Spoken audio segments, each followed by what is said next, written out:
하나님께서 천지를 창조하시고 사람을 지으시고 정말로 하나님의 형상을 주시면서까지 그 사람을 많이 사랑하셨습니다.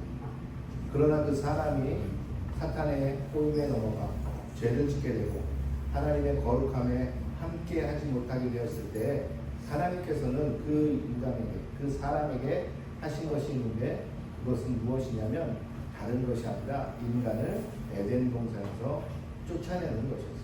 쫓아내는 것.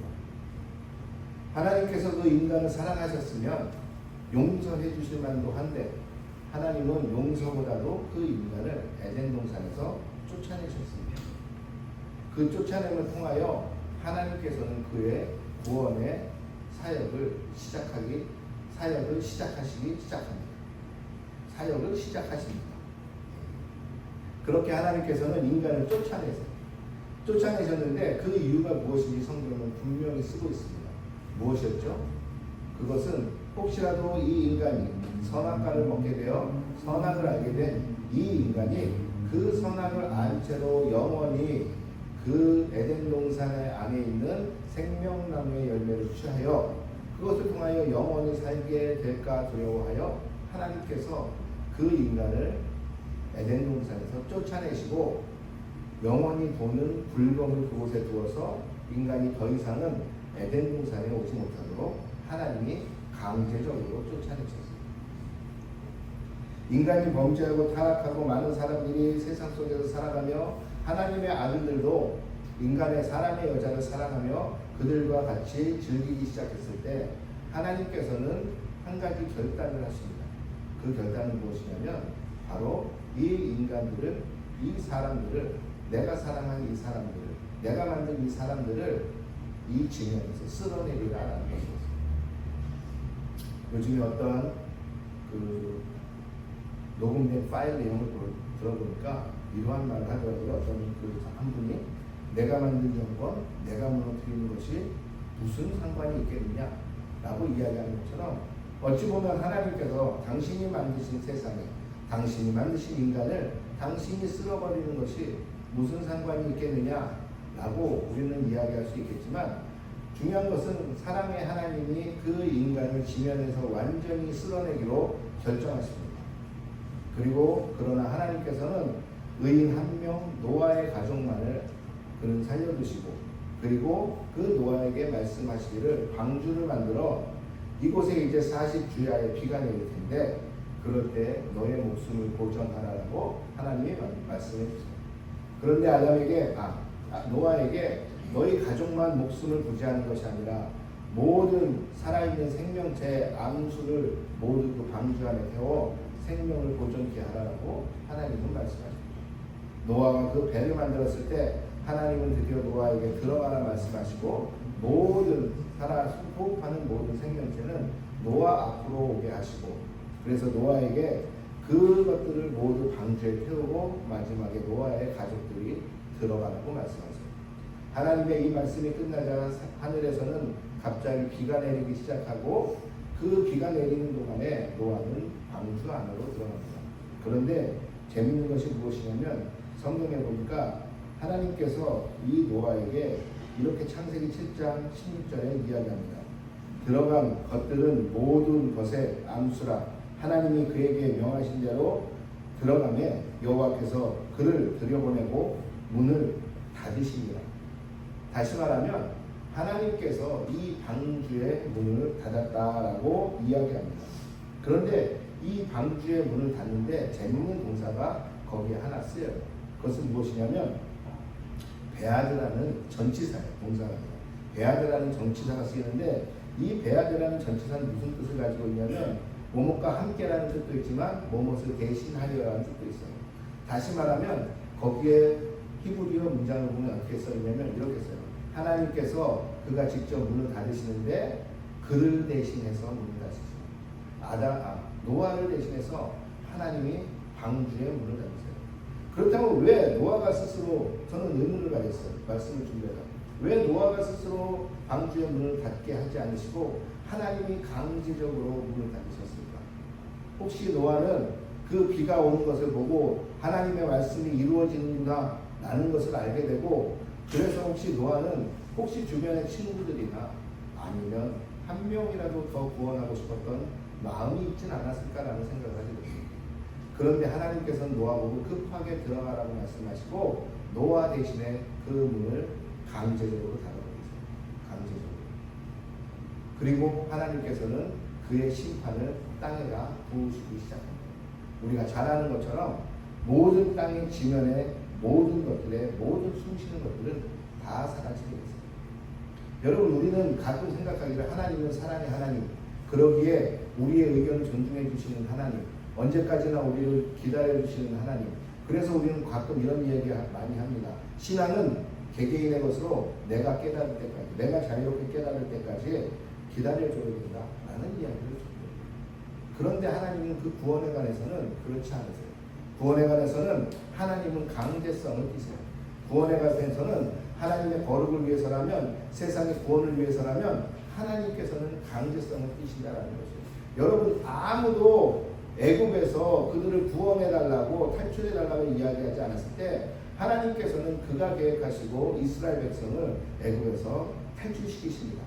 또한 모든 사람들이 빨리 가나안 땅에 가기를 원하며 모든 사람들이 하나님 앞에서 우리가 잘못했습니다 라고 통곡을 하며 울었어도 하나님께서는 강제적으로 이스라엘 백성들을 40년 동안 광야에서 헤매게 하십니다. 그것을 통하여 무엇을 알게 하시려고? 강제적으로 그들에게 내가 누구인지, 하나님이 누구인지 경험케 하시려고 하나님께서는 강제적으로 이스라엘 백성을 바로 이 광야 가운데 가나안에 들어가기 전에 40년을 하나님께서는 그들을 훈련시키고 그들을 고생시키세요. 오직 하나, 무엇을 위해서? 하나님을 알게 하기 위해서. 이러한 것처럼 하나 성경에 보면 강제적으로 하나님께서 하시는 일들이 굉장히 많습니다. 여러분, 누가 우리를 구원해달라고 하나님 앞에 이야기한 적 있습니까? 그러나 하나님께서는 예수님을 보내셔서 우리를 강제적으로 구원케 하셨어요. 그래서 구원은 우리의 의도나 우리의 노력이 없는 것이에요. 왜? 하나님의 은혜로 말미암아 강제적으로 이루어진 것이 구원이기 때문에 그렇습니다. 그렇기 때문에 하나님은 말씀하십니다. 너희가 예수를 믿고 구원받으면 살 것이지만 그렇지 않으면 너희는 영원히 죽을 것이다. 이것이 하나님의 말씀이라는 것이에요. 여러분, 그렇기 때문에 강제성은 굉장히 중요합니다. 여러분, 대한민국에서 가장 중요한 게 무엇일까요? 민주주의 사회에서 가장 중요한 것이 무엇일까요? 우리는 이렇게 이야기하면 이렇게 이야기합니다. 대답합니다. 그것은 자유입니다. 내가 무엇이든지 할 수 있는 권리와 내가 무엇이든지 하게 할 수 있는, 그런 누릴 수 있는 그 자유가 자유민주주의에서는 가장 중요합니다 라고 이야기합니다. 아니요, 그거보다 더 중요한 게 한 가지 있어요. 자유를 내가 부과하고 자유를 마음껏 내가 사용하기 위해서, 그것을 위해서 하는 것은 무엇이냐면 자유 이전에 포함되어야 될 자율이라는 것이에요. 자율되지 않는 자유는 세상에서 혼란만 가중하고 세상에서 서로 간의 싸움만 부추기고 일으킬 뿐입니다. 왜요? 우리는 죄인이기 때문에.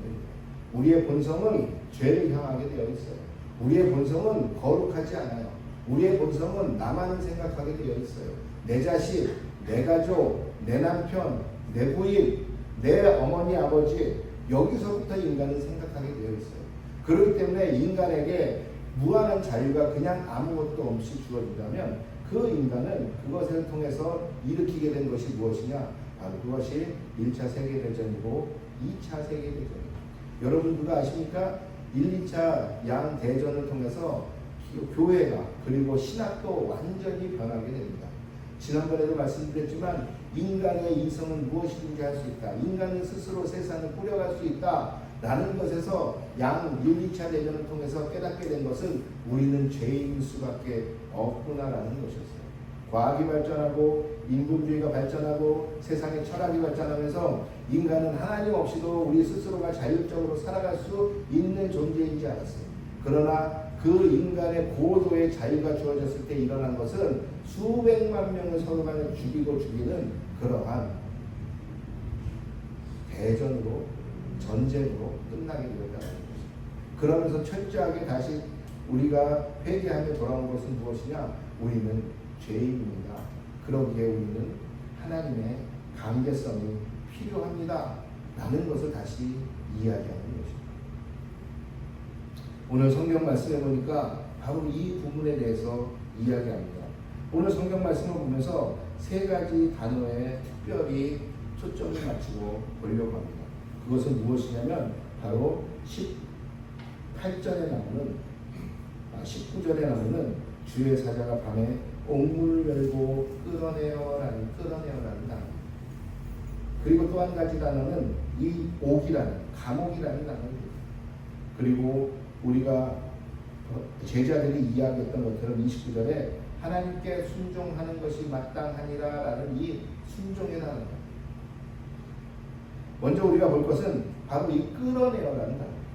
우리가 잘 아는 것처럼 베드로와 요한이 그들이 안진뱅이를 일으키고 또한 예루살렘 교회를 통해서 많은 이적들이 일어나고 또한 우리가 잘 아는 것처럼 아나니와 삽비라 사건을 통해서 교회는 더 하나가 되고 교회는 더 돈독해지고 예수의 복음은 더 흥황하여 세상의 곳곳에 전해지며 많은 사람들이 예수를 통하여 일어나게 되고 안진뱅이가 걷게 되고 많은 이적들이 일어나기 시작했습니다. 그러면서 복음이 순식간에 전해지기 시작했습니다. 그럴 때 온 것이 무엇이었냐? 이것으로 복음이 굉장히 잘 전해져서 세상에 평화가 오는 것이 아니라 바로 그럴 때 대제사장들과 사두개인들이 이들을 시기하였다라고 오늘 본문은 그렇게 쓰였습니다. 복음이 전파되고 복음이 흥황할 때 온 것은 무엇이었냐면 첫 번째 그들에게 고난이 오기 시작하는 것이에요.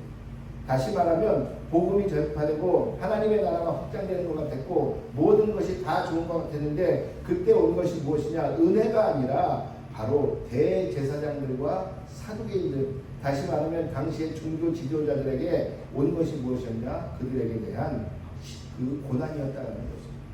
그래서 그들이 옥에 갇히게 되고 그들이 시기하여 옥에 갇혔다라고 오늘 성경은 이야기합니다. 바로 그들이 시기해서 그 사람들을 밤에 옥에다 가둬버렸어요. 옥에다 가뒀는데 오늘 보니까 19절에 주의 사자가 밤에 옥문을 열고 그들을 끌어냈다고 이야기합니다. 옥문을 열고 그들을 나가게 해서 하나님의 복음을 전파하라가 아니라 여기에 써있는 이 단어 끌어냈다라는 단어를 굳이 쓰고 있다는 것입니다. 이 끌어냈다라는 단어는 헬라어로 엑시고라는 단어인데 이거는 전치사 앞에 무언가로부터라는 X라는 그러한 전치사와 그 다음에 아고라는 데리고 인도하다, 무언가 인도하라라는 그런 아고가 붙여서 만들어진 이름이 바로 이 엑시아고라는 단어예요. 이것은 원래는 무언가로부터 인도해내는 것이에요. 무언가로부터 인도해내는 것인데 다시 말하면 여기서 밖으로 데리고 나가다라고 이야기하면 돼요. 그래서 우리가 표준 세번역에 보면 뭐라고 나왔냐면 여기 옥문을 열고 그들을 밖으로 데리고 나갔다라고 되어 있어요. 그리고 많은 영어 성경에도 보면은 이들을 밖으로 데리고 나갔다라고 되어 있습니다. 그런데 여기에 이 엑시고라는 단어에 있는 뜻이 밖으로 그냥 데리고 나갔다라고 하면 그것이 다 뜻하지 못해요. 킹 제임스 버전에는 데리고 나갔는데 force, 강압적으로 데리고 나갔다라고 정확하게 써놓고 있습니다. 그리고 이것의 헬라어의 뜻에는 무엇이 있냐면 바로 이 엑시고라는 뜻에는 무엇이냐면 무언가 그 사람의 의지와는 상관없이 인도해서 데리고 나가고 있는 거예요. 그러니까 내가 여기 더 있고 싶은데 감옥에 더 있고 싶을 수도 있어요. 가끔가다 이상한 사람들, 그렇죠? 그런데 그들을 그냥 강압적으로 밖으로 인도해서 데리고 나가버리는 거예요. 그래서 제가 생각했어요. 아니 왜 이걸 감옥에 누가 그 안에 그 있고 싶은 사람이 있을까? 라는 생각을 한번 해봤어요. 그런데 여러분 한번 생각해 봅시다. 지금 사도들이 이번에 감옥에 갇히는 게 처음이 아니에요. 여러 번이에요. 그리고 사도들이 이 감옥에 갇히는 이유는 항상 같았어요. 갇히거나 아니면은 그들이 시나고그에 끌려가서 그 앞에서 신문을 받고 난 것은 바로 예수의 복음을 전했기 때문이에요. 그 예수를 주라고 이야기했기 때문이에요. 그 예수를 주라고 시인만 하지 않으면 그 예수가 구원자, 그 예수가 그리스도라고 이야기만 하지 않으면 그들에게 너희를 아무것도 터치 않았게 이렇게 얘기했어요. 그런데 오늘 보니까 그 예수를 전하다가 그들은 오늘 옥에 갇히기 시작했어요. 무엇 때문에? 대제사장들과 사두개인들의 시기 때문에. 그렇다면 그들이 혹시 옥에서 조금 있고 싶은 마음은 없었을까요? 다시 말하면 오기 힘들다는 게 아니라 나가면 또 힘들 텐데 라는 생각은 없었을까요? 아니면 혹시라도 이들에게 이번에도 복음 전파 때문에, 이번에도 예수 때문에, 이번에도 나의 신앙 때문에 내가 또 고초를 겪는구나 라는 생각은 없었을까요? 그것 때문에 혹시 그들의 신앙이나 그들이 예수를 복음을 전파하는 데 대해서 혹시 그들이 실망하거나 낙담하진 않았을까요? 그러고 있는 찰나에 갑자기 하나님의 천사가 나타나 옥문을 열더니 그들을 끄집어냅니다. 끌어내서 그들에게 다시 이야기해요. 무엇을 이야기하느냐? 성전에 가서 이 생명의 말씀을 계속 전하라는 거죠. 계속 전하라는 거죠. 다시 말하면 지금 이 생명의 말씀을 계속 전하게 하기 위해서 그들을 밖으로 지금 끌어내고 있는 것입니다.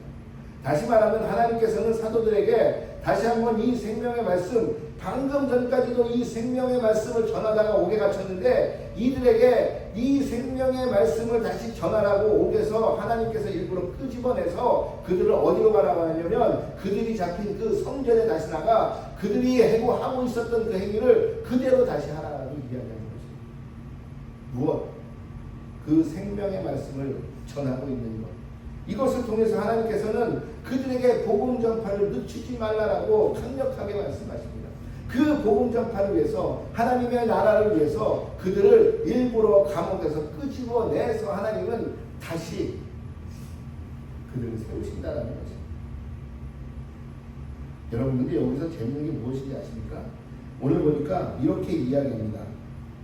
주의 사자가 17절 읽는데 20절에 가서 성전에 서서 이 생명의 말씀을 다 백성에게 전하라고. 근데 여기서 가라 라고 이야기하는 이 동사, 어디서 본 동사 같지 않으세요? 가서, 가라. 이게 명령어죠. 가라라는 명령어거든요. 이 명령어, 가라 라는 이 명령어가 바로 다른 것이 아니라 우리가 잘 아는 폴리오마이드. 어디? 마태복음 어디요? 28장 19절에 보면 너희는 가서 모든 족속에게 제자 삼아 아버지와 아들과 성령의 이름으로 세례해주고 라고 이야기할 때 처음 등장하는 이 폴리오마이드. 가라 라고 명령하는 이 명령을 여기서 다시 동일하게 합니다. 천사가 이 제자들에게 뭐라고 이야기하냐면 옥에서 끄집어내서 이렇게 얘기해요. 가라 라고 얘기해요. 가라. 무엇을 위해서? 복음 전파를 위해서 가라라는 것이죠. 제자 만들러 다시 가라라는 것이죠. 너희가 지금 사명을 너희가 다시 한번 그들에게 부여하고 있는 것이죠. 너희가 지금 낙담하고 혹시 지쳐서 쓰러졌니? 아니, 다시 가라는 것이에요. 그러면서 더 그것을 구체적으로 이야기하는 것이 무엇이냐? 바로 서서. 지금 보니까 네가 가서 가라. 그리고 서서 말씀을 전하래. 네가 지금 낙담해서 쓰러졌니? 앉았니? 아니, 다시 일어나라는 것이에요. 다시 일어나서 너희가 그 말씀을 다시 전하라는 것이에요. 네 사명을 다 감당하라는 것이에요. 그런데 이 서서라는 헬라어 뜻에는 무엇이 있느냐? 굳게 그 자리를 지키라는 것이에요. 네가 있던 그 자리를 굳게 지키고 있다. 다시 말하면 가서 그 자리를 다시 굳게 지키라고 오늘 말씀을 이야기합니다. 그들을 일부러 옥에서 끄집어내서 지금 하나님이 그들에게 다시 부여하는 것은 무엇이냐? 예수님께서 마지막에 하셨던 말씀, 가서 온 천하에 다니며 만방의 만민에게 복음을 전파하라는 이 이야기를 하시면서 무엇을 하냐? 네가 있던 그 자리를 굳게 서서 지키고 있으라는 것이에요. 우리는 세상 살면서 넘어질 수 있어요. 쓰러질 수 있어요. 우리는 하나님께서 주신 사명이라고 이야기하지만 그것이 정말 사명인지 어떨 때는 의심이 들 때도 있어요.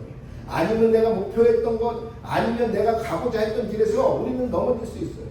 그런데 그럴 때 하나님께서는 넘어져 있는 것을 보지 못하신다는 것이에요. 왜? 우리에게는 부르신 이유가 있어요. 부르신 목적이 있어요. 각자에게 불러서 하나님이 주신 그 사명이 있는데 하나님께서는 그 사명을 강제적으로라도 너희가 했으면 좋겠다라고 이야기하시는 것이에요.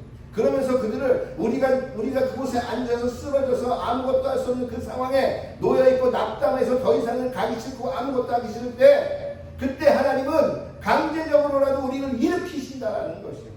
일으켜서 끄집어내서 다시 우리가 굴 속에 숨어서 아무것도 하고 싶지 않을 때 굴 속에 숨어서 나는 이제 아무것도 하고 싶고 숨기만 하고 싶은 그러한 상황에서도 하나님께서는 다시 다시 우리를 굴에서 끄집어내서 너희가 있던 그 자리에 서서 너희는 복음을 전하라고 이야기한다는 것입니다. 너희의 사명을 다하라고 하나님은 이야기하신다는 것입니다.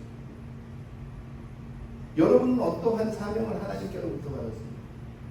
그러나 그 사명의 결론은 무엇이냐? 하나님 나라의 확장이에요. 하나님 나라의 확장, 하나님을 세상에 선전하는 일, 이것이 곧 우리의 사명이라는 것이에요. 우리가 굴 속에 있으면 어찌 하나님을 선전할 수 있겠습니까? 우리가 숨어 있으면 어찌 하나님을 선전할 수 있겠습니까? 우리가 누워있고 낙담하여 쓰러져 있으면 어찌 하나님의 선전물로서 하나님을 보일 수 있겠냐는 것이에요. 우리를 만드신 이유, 우리를 세상에 보내신 이유, 우리에게 사명을 주신 이유, 그 한 가지 무엇이냐면 하나님 당신을 우리를 통하여 선전하게 하시는 것이 하나님의 목적인데, 우리가 쓰러져 있으면, 하나님의 그 선전물이 쓰러져 있으면 어떻게 그 선전하는 것을 볼 수 있겠어요? 여러분, 우리가 잘 아는 것처럼 간판을 통해서 우리가 여기에 무엇이 있다는 것을 알아야 되는데, 간판이 쓰러져 있고 그 간판의 역할을 못한다면 그 간판으로서 우리가 있어야 할 이유가 무엇이냐는 것이에요. 그럴 때 하나님은 강제적으로 우리를 다시 일으켜 세우신다는 것입니다. 그리고 네가 있던 그 자리를 굳게 지키고 있으라고 이야기하십니다. 왜? 너를 통하여 나는 오늘도 선전되기를 원한다. 광고되기를 원한다. 세상에 내가 드러나기를 원한다. 나는 너를 통해서 일하고 싶고 나는 너를 통해서 꼭 일을 하고 싶다는 것입니다. 그런데 재밌는 게, 그렇다면 이 옥문이 무엇이었냐라는 것입니다. 이 옥이 그냥 쉬운 그런 옥은 아니에요. 원래 각 대제사장의 집에도 옥이 있었고, 당시에 어느 정도 권력이 있었던 사람들의 집에는 가두는 곳이 있었어요. 이러한 옥문이 아니라는 것이에요. 여러분, 이 옥문에는 우리 성경에는 번역되어 있지 않지만은 이 옥문이라고 번역된 데 뒤에는 데모시오스라는 원래 형용사가 하나 더 붙어 있습니다. 무엇이냐면 공동의. 다시 말하면 이 옥은 어떤 옥이냐면 이 나라에서 관리하는 옥이에요. 그러니까 이 옥은 쉽게 그곳에서 나올 수 있는 그러한 곳이 아니에요. 그런데 이 옥문을 열고 하나님이 오늘 천사를 보내어 옥문을 열고 사람을 끄집어내는 것이에요. 사도들을 끄집어내는 것이에요.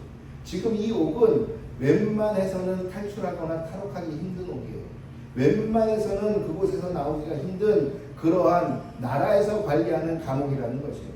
그 나라에서 관리하는 공동의 감옥에서 오늘 하나님은 그들을 끌어내서 하나님의 말씀을 다시 하나님의 자리에 다시 서게 하셨다는 것이에요. 여러분, 우리에게 세상은 많은 것으로 고난을 줍니다. 어쩔 때는 내가 도저히 감당하기 힘들다라는 것으로 올 때도 있어요. 내가 도저히 이곳에서 나갈 수 없겠다라고, 내가 이길 수 없겠다라고 생각하는 때가 있다라는 것이에요. 그런데 그러한 상황에서도 이 옥에서 하나님께서는 그들을 끄집어낼 수 있는 하나님이라는 것이에요. 여러분, 이 옥이 얼마나 단단한지 오늘 보니까 이렇게 이야기합니다. 23절에 이르되 우리가 보니 옥은 든든히 잠기고 지키는 사람들이 문에 서 있을 때 문을 열고 본즉 그 안에 사람이 없더이다. 지키는 사람도 있고 든든히 아직도 잘 잠겨 있다는 것이에요. 든든한 옥이에요. 아무리 든든한 옥에 우리를 가둬도 하나님께서는 그의 뜻을 위해서라면 우리를 하나님께서는 그 옥에서 탈출시키실 수 있다는 것이에요. 우리가 아무리 세상에서 어려움으로 내가 정말로 세상에서 어려운 고난 때문에 더 이상은 움직일 수 없는 힘을 가져도 나의 힘으로는 할 수 없지만 하나님께서는 그 옥문을 여실 수 있다는 것이에요. 우리가 도저히 상상할 수 없는 일이라고 생각하고 더 이상은 할 수 없다라고 우리는 쓰러질 때 하나님께서는 그것을 일으켜 세우며 그것을 이기게 하실 수 있는 분이 바로 하나님이라는 것이에요. 예수님께서 말씀하시지 않습니까? 내가 십자가에서 무엇든지 사망까지 이겼기에 너희는 뭐든지 다 이길 수 있다는 것이에요. 왜? 주님이 나와 동행하시기 때문에. 왜? 하나님이 나와 함께 하시기 때문에. 왜? 하나님은 옥을 열 수 있는 분이시기 때문에. 왜? 하나님은 이 세상을 창조하신 하나님의 뜻대로만 돌아가는 세상이기 때문에 우리에겐 어려우나 하나님께는 어렵지 않다는 것이에요. 여러분, 그렇게 여러분이 고난 가운데 있습니까? 어려운 가운데 있습니까? 아무것도 할 수 없습니까? 그럴 때 먼저 해야 되는 게 바로 하나님 앞에 나아가는 것이에요. 주님, 이것을 해결해 주십시오. 주님, 이것을 통하여 나에게 무엇을 말씀하려 하십니까? 주님, 이 상황을 통해서 주님을 경험케 해 주십시오 라고 하면서 우리는 하나님 앞에 나아가는 것이에요. 그 방법 이외에는 다른 것 어떠한 대안을 찾아도 우리의 눈에서 더 이상은 열 수 없는 옥이라면 우리는 좌절할 수밖에 없다는 것입니다. 그러나 우리가 하나님 앞에 나아가 그 하나님의 눈으로 바라보면 이 옥문은 그냥 하나님을 경험하게 하는 그러한 경험의 도구일 뿐이에요. 이 옥문은 더 이상 열리지 않는 문이 아니라 하나님께서 열어 나를 다시 세상으로 보내는 끄집어내는 그러한 경험을 하게 하는 옥이라는 것이에요. 그렇기 때문에 여러분에게 지금 고난이 왔습니까? 그렇기 때문에 여러분에게 지금 넘어질 수밖에 없는 상황입니까? 지금 여러분이 넘어져 있는 게 너무나 당연하다고 생각하십니까? 그렇게 생각하지 마세요. 하나님께서는 나는 이것을 통하여 너를 만나고 싶고 나는 이것을 해결할 수 있고 나는 이 옥문을 열 수 있는 하나님을 통하여 나는 내게 여호와 하나님인 것을 보이고 싶다라고 이야기하시는 그 상황인 것을 믿으시기 바랍니다. 우리 집사람만 우리가 세상 가운데 가장 힘든 가운데 있다. 여러분, 옥은 열리는 것이에요. 옥문은 열리라고 있는 것이에요. 어떠한 옥문도 잠가둘 수는 없어요. 누구 앞에서? 하나님 앞에서. 더 재밌는 것은 열 중에 하나님이 뭐라고 그러세요? 가서 너희가 이 생명의 말씀, 다시 말하면 너희의 그 사명을 다하라고 말씀하잖아요. 그런데 재밌는 건 여기서 그 제자들이 다시 그 말씀에 순종한다는 것이에요. 조금 전까지만 해도 이 고난, 이 일 때문에 고난이 다가왔는데 그 일을 다시 하고, 조금 전까지만 해도 이것을 한 죄 때문에, 예수란 이름 때문에 내가 고초를 겪었는데 또 그 예수의 고초의 상황에 나아가라고 얘기하죠. 하나님께서 지금 눈에 보이잖아요. 내가 나가서 성전에 가서 지금 이 말씀을 또 전한다면 나는 또 잡히지 않을까? 또 고초를 당하지 않을까? 이게 지금 처음도 아니고 몇 번인데 당연히 생각이 들 거 아니에요.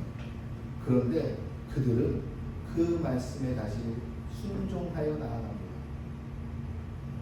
오늘 보니까 우리가 29절에서 보았던 것처럼 베드로와 사도들이 대답하여 이르되 사람보다 하나님께 순종하는 것이 마땅합니다. 이 사람들이 그 전에 그랬잖아요. 대제사장 안나서 가야바 그리고 사두개인들 그리고 많은 장로들이 이야기하기를 좋다, 너네 가서 무엇이든지 해도 좋지만 이 예수의 이름만큼은 전하지 말고 이 예수의 이름으로 됐다라는 것만 전하지 마라 라고 이야기했잖아요. 그런데 오늘도 불러서 이야기하는 것이 뭐냐면 왜 너희는 이것을 하지 말라 그랬는데, 예수의 이름을 전하지 말라 그랬는데, 예수로서 됐다고 말하지 말라 그랬는데 왜 너희는 이것을 계속적으로 전하느냐 라고 이야기했잖아요. 그때 베드로와 사도들이 이야기하는 거예요. 하나님께서 이 생명의 말씀을 나보고 전하라고 다시 말씀하십니다. 내가 어떻게 너희의 말을 따르며 하나님의 말을 따르지 않겠느냐라는 것이죠. 눈에 보이는 너희의 고초가 나에게는 두렵지만 눈에 보이지 않는 하나님의 말씀에 나는 순종하고 싶다는 것이죠. 지금 당장의 눈앞에 보이는 것들 때문에 내가 하나님을 배신할 수 없다는 것입니다. 내가 지금 눈앞에 당장에 보이는 이득 때문에, 내가 눈앞에 보이는 어려움이 올 것이 보이기 때문에 내가 하나님의 이 믿음을 저버릴 수는 없다는 것이에요. 우리는 눈에 보이는 것과 눈에 보이지 않는 것에 대한 우리의 순종은 극명하게 나타납니다. 그러나 이 눈에 보이지 않는 하나님께서 말씀하시는 것을 나는 따르고 싶다는 것이에요. 왜? 하나님을 나는 경험하고 살아가기 때문에. 왜? 하나님은 지금 좀 전에도 저 굳건한 옥문을 열어 나를 이곳에 보내신 그 하나님이기 때문에 나는 이 말에 순종할 것이다라는 것입니다. 그러기에 여러분, 순종이 없이, 믿음이 없이는 순종을 있을 수 없습니다. 또한 순종이 없이는 믿음을 가질 수도 없어요. 이들은 하나님을 경험을 통해서 믿음을 갖기 시작했어요. 그리고 이 믿음을 통하여 눈에 보이지 않는 하나님께 순종하는 것입니다.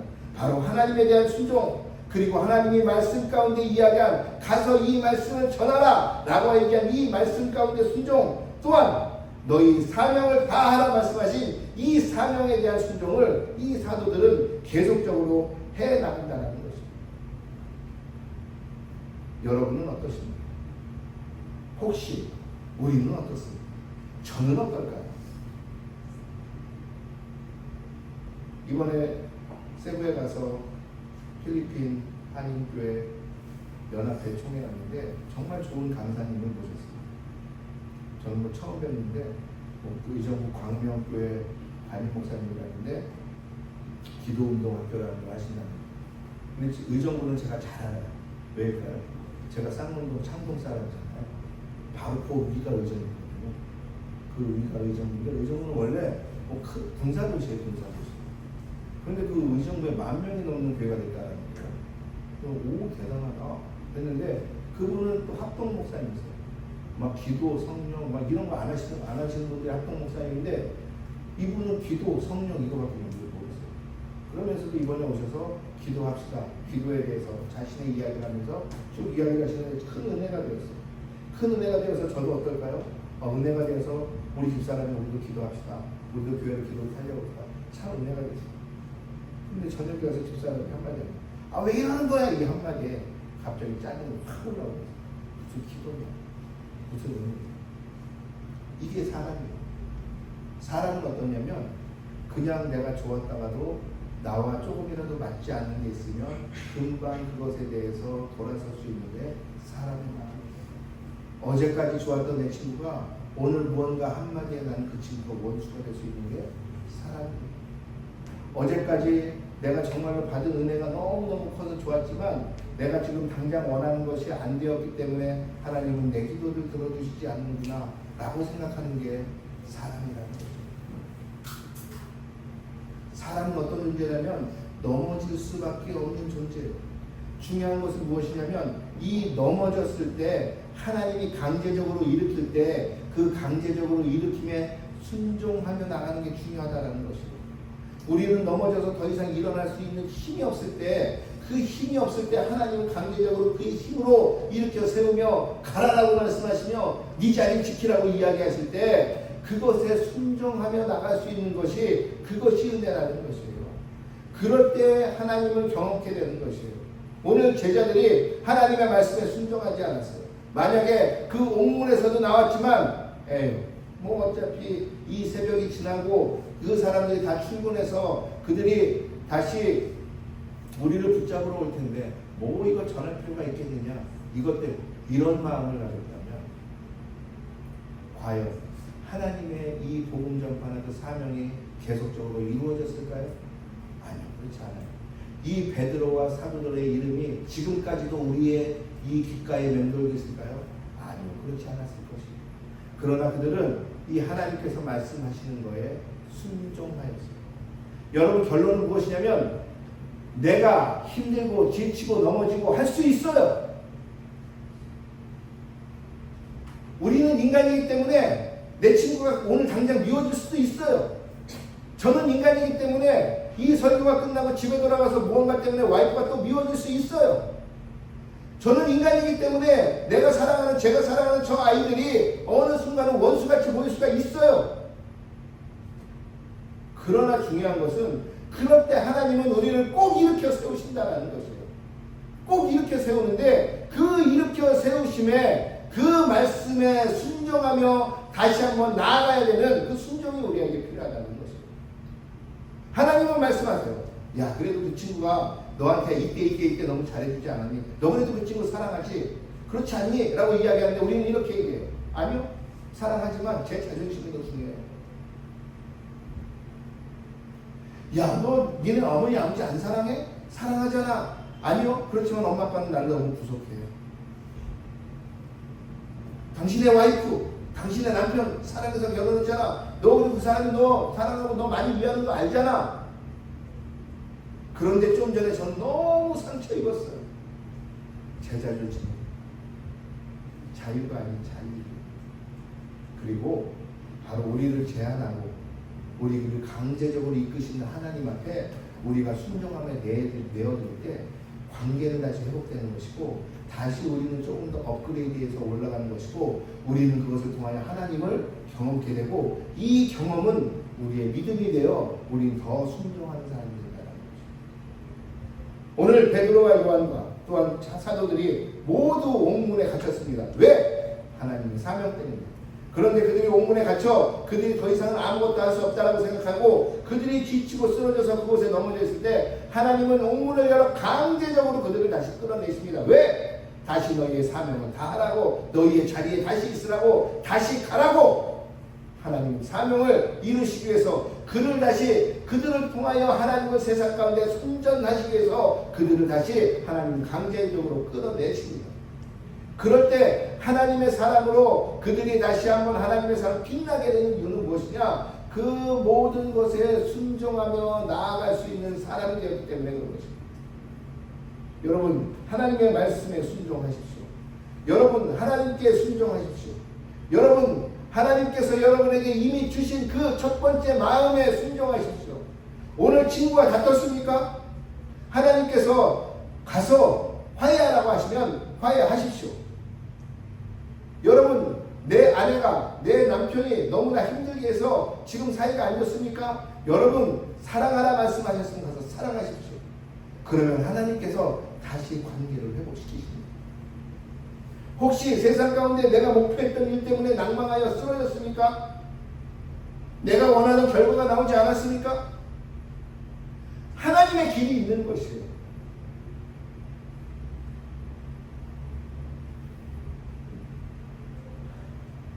그것을 믿으시는 여러분에게 주의 이름으로 축원하겠습니다. 그리고 순종하시며 하나님을 믿고 경험하시는 여러분에게를 주의 이름으로 축원하겠습니다. 그러한 우리 디사이플의 모든 성도들, 또한 가정들, 그것을 통하여 이 디사이플 교회를 통해서 디사이플의 모든 성도들을 통해서 이 다가올 땅에 하나님이 마음껏 선전되시며 그 사명 다하시는 여러분에게를 주의 이름으로 축원하겠습니다. 우리 이 시간에 함께 기도했습니다.